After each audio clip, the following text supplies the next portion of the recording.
What's bloody going on, you bloody legends? Ineos Grenadier, the brainchild of a billionaire owner of a chemical company.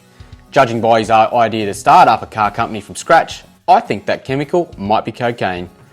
Considering that he came up with the idea in a pub, the whole thing stinks of a night out with the boys, where someone inevitably brings out a bag. People browbeat each other with their stupid business ideas, except this bloke actually went through with it.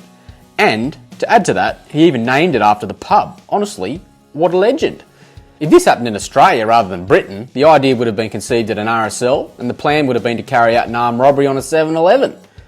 Now, let's be honest, the Grenadier looks more like a Defender than a Defender does, which is unfortunate for Land Rover because it's a lot easier on the eye than what they've got going on at the moment.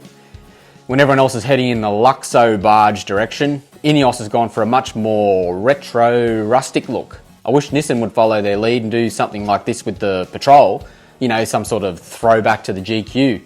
Speaking of GQ Patrols, after spending literally millions of dollars on R&D, the suspension looks like something out of an early 90s Funny that, who would have thought that coils and solid axles would provide excellent off-road ability and the reliability of not munting your CV every time you pointed at an obstacle.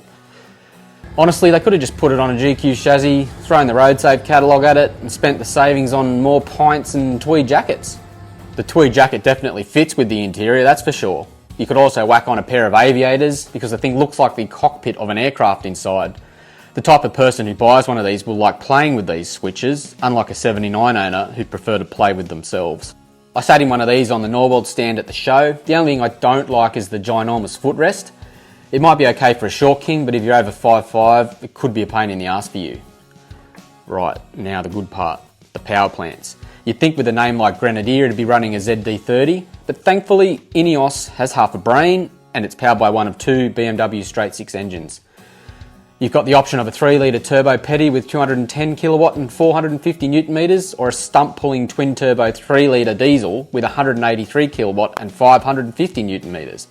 Both of these on the competition, they'll be even better when they get a bit of a helping hand from the tuning fraternity.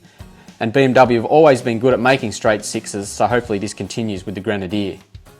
Well, that concludes our Ineos review. Don't forget to smash that like button like it owes you money, you know, all that crap, and we'll see you next time. You!